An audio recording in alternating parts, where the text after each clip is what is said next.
The Great Reaving simultaneously redefined the world and stopped it in its tracks.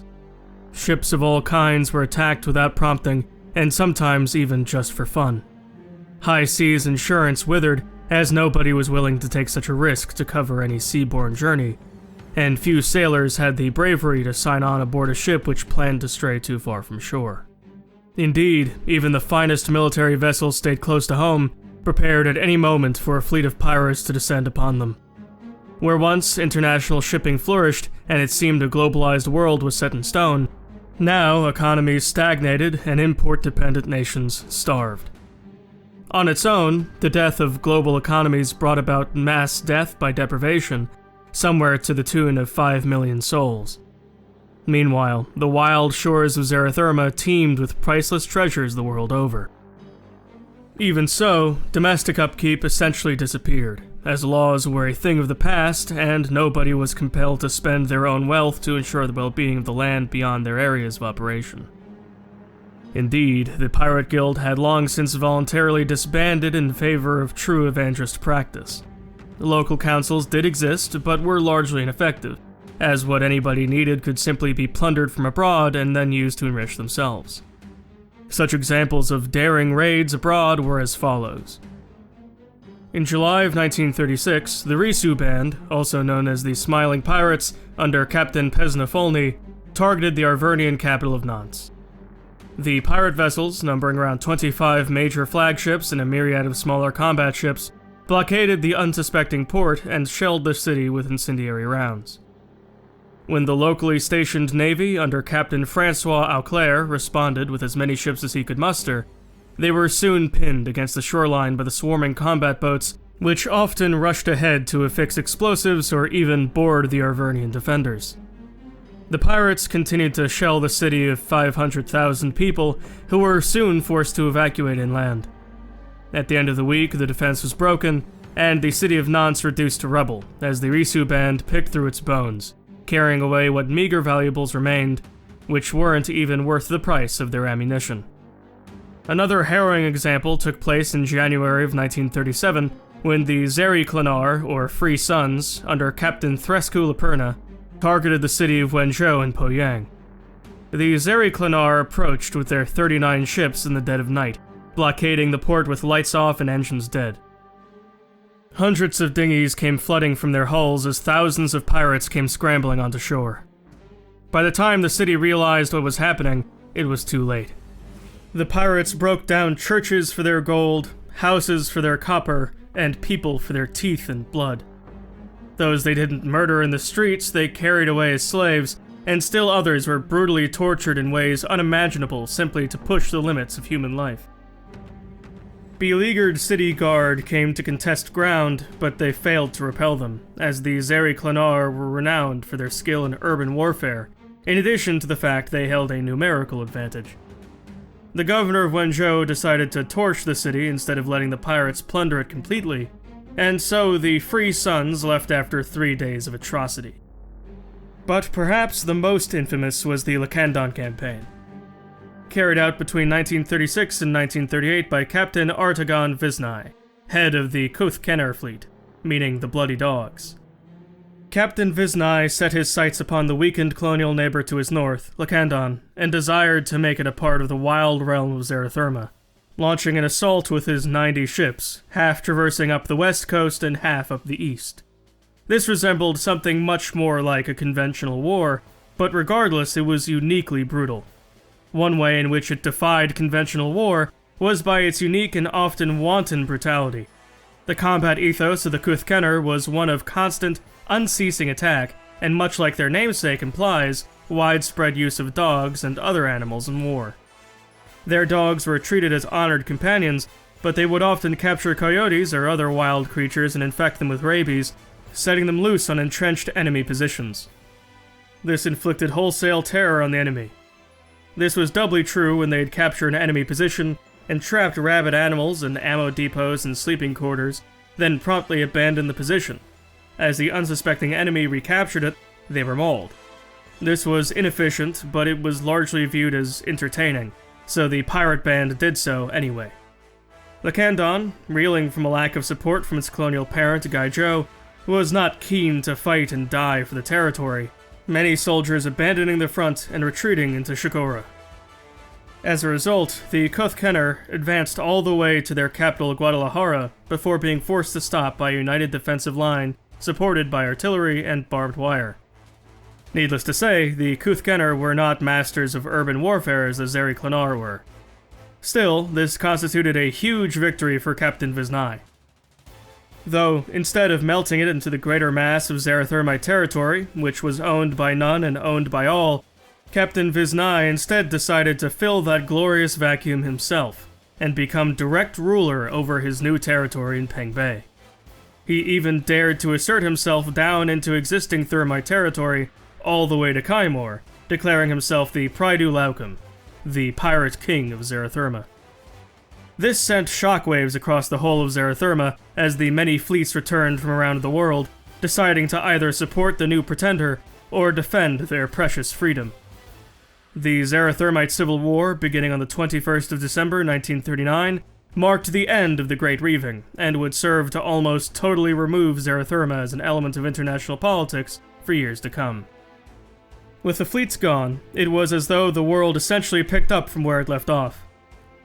Now, during the Great Reaving, the pirates had produced a map of the world of such detail and quality that it dwarfed anything else produced at the time, and thus variations of it became the new global standard. It was known as the Kuthekla, meaning map of blood. Beginning with Europe, by 1939 it had largely rebuilt to the point where its various states were able to begin facing outwards once more, and with the Great Reaving at an end, things were finally looking up for the continent. The Iberian Peninsula was once again the sole domain of Avarignia, master of the Strait of Hercules and home of the Pazzi ideology, with its capital having relocated to Burgos during the colonial era. The Gallic region, once the hardest-hit colonial region, the geopolitical situation had largely returned to how it was prior to colonization, with Arvernia and Triballia occupying their traditional patrimonies, and the addition of Burgundia, one of the post-Roman states.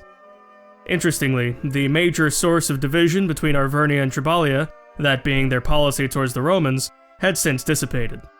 Coupled with the shared colonial past, the two have grown closer than the two could have ever once imagined.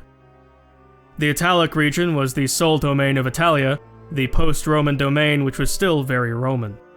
Stuck in a sense of undefined identity, this polity was still forming its political ethos, making it fertile soil for the ideologies of the societal organism to take root.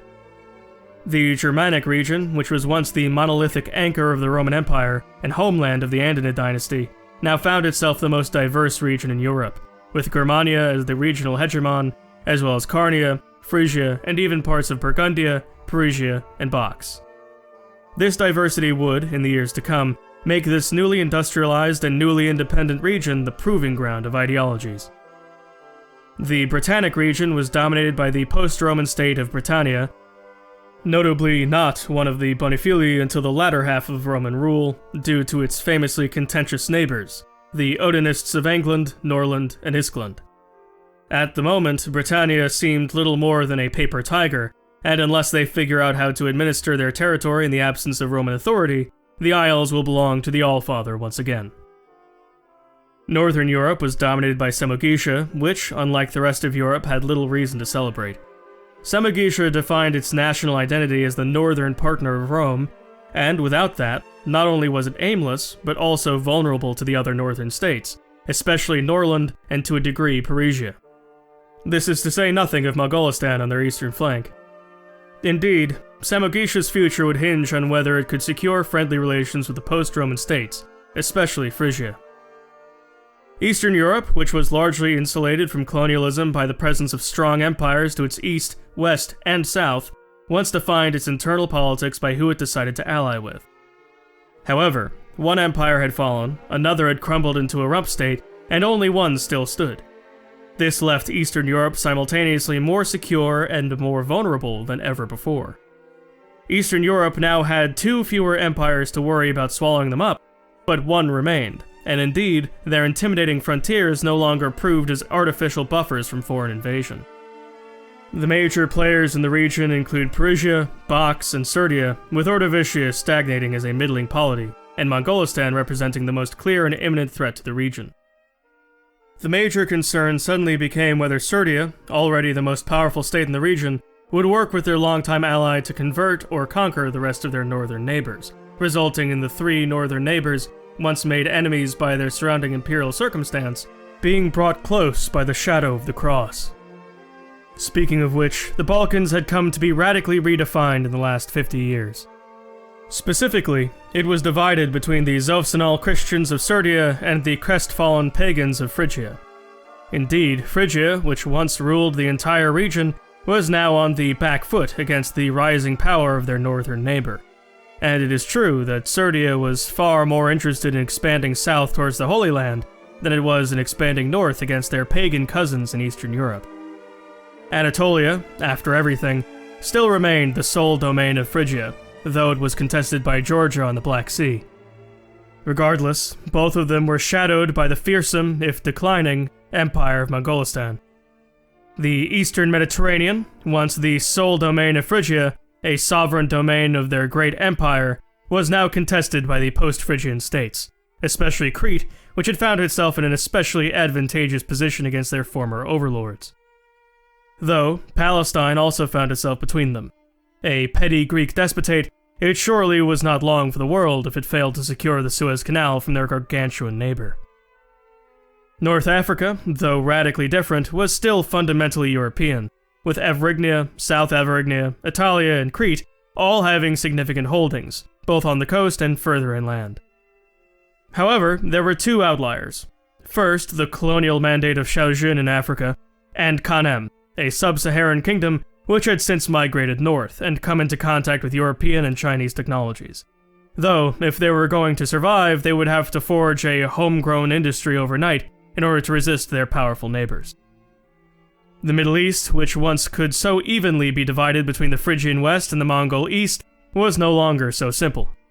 The West was defined by a disorganized collection of ethnically Greek despotates, like Lebanon, Palestine, Transarabia, Alexandropon, and Apatitosa, with only a hint of Phrygia's former empire, namely in Judea and a small port on the Sinus Persicus.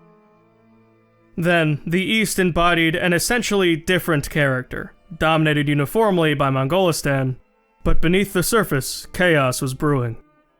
As a result of Phrygia's forced Hellenization and settlement of the Middle East, the remaining survivors fled east, across the border with Mongolistan. This meant that the Mongol province of Persia was a roiling cauldron of ethnic conflict, playing host to Persians, Arabs, Bedouins, Kurds, Yazidis, and more. The region regularly erupted in blood and rage, which drained their resources and drew their attention away from other, less pressing matters abroad. Africa was in a bizarre state of affairs, though everything was poised to change very quickly. At the periphery, Africa was home to foreigners, either in the form of the European patrimonies in places like Crete in the north, or Avarignia to the south, or the Chinese colonizers to the west. But the interior was an entirely different story. Since the Chinese elected to colonize Europe, it drew much of their attention away from the largely undefended Africans and their multitudinous tribal realms. Indeed, many of them remained isolated from the rest of the world, in a state untouched by industrialism or wider civilization, exemplified by the Azande, Bangala, Bartose, and Bemba tribes. Occasionally, traders and explorers would come through for exotic animal pelts, as they used to come for slaves, but that was it. Then, certain states developed to a much further degree, especially Kilwa and Antomoro, which represent the most advanced indigenous states in the continent, though even they remained backwards in comparison with the major international players. This continent and its future is uncertain, but unless Kilwa manages to tear the rest of Africa out of its somnolence, likely consists of oppression, either by prospective colonists or each other. History will tell which fate would have been preferable. Asia in the 1930s was in the midst of its civilizational ego death. Its entire identity as the center of the world and the peak of human civilization hanging by a thread, and below, chaos. While their borders at home remained largely unchanged, with Shaojin, Poyang, Namning, Gaizhou, Laizhou, Rajasthan, Japan, Urad, and Mangkwang holding on to the same territory they'd held for centuries now, but developments brewing under the surface were sure to change that. They were still licking their wounds, but once they were done, and they truly realized what they lost, the continent would surely be awash in blood. Indeed, this will be a challenge and an opportunity for those surrounding the Chinese powers like Mongolistan, Rajasthan, and Japan. If they can weather the storm and hold their own against the initial outpouring of grief and rage, they stand to make impressive gains against them, if they so wish, chipping away at the edges of their influence. Oceania was hit hard by the Great Reaving, and its most dominant state, European, suffered the most of perhaps any other nation, with nearly half the population succumbing to starvation. With that dark time at an end, European finally faces an uneasy peace, surrounded by backwater colonial outposts and primitive tribes. It remains to be seen if it will be able to capitalize on this state of affairs or not. Finally, Pengbei and Pengnan were far past their glory, constituting little more than battered ports, vast tracts of farmland, and mining sites on both continents, terrorized and dominated by a pirate state which terrorized them even before the Great Reaving. In short, things seem bleak, and stagnation is likely, unless the colonial nations manage to defeat Zarathurma, specifically during this time of weakness. That is how the world stood at the precipice of the 1940s, and regardless of how the story of the coming age will go, it is certain to be written in blood.